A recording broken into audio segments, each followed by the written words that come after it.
नमस्कार मित्रांनो, आज दिनांक 4 सप्टेंबर 2024 सकाळच्या अपडेटनुसार मराठवाड्याची जीवनवाहिनी असलेलं नाथसागर म्हणजेच जायकवाडी धरण आज सकाळी या धरणात मोठी वाढ पाहायला मिळत आहे।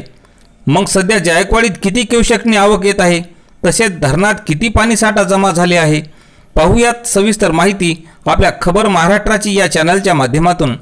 तर मित्रांनो, आताच सकाळी 6 वाजता आलेल्या अपडेटनुसार जायकवाडी धरणात आता सध्याचा एकूण पाणीसाठा हा 96.54 TMC इतका झालेला आहे। काल सायंकाळी 93.06 इतका होता।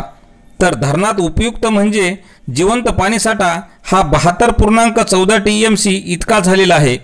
जायकवाडी धरणात 17,521 क्युसेकने पाणी जमा होत असून रात्रीच्या तुलनेत आवक कायम आहे।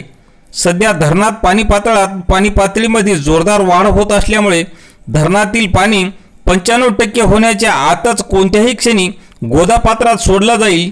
पण सध्या धरण 91.19 इतका आहे अशी माहिती प्रशासनाने दिलेली आहे।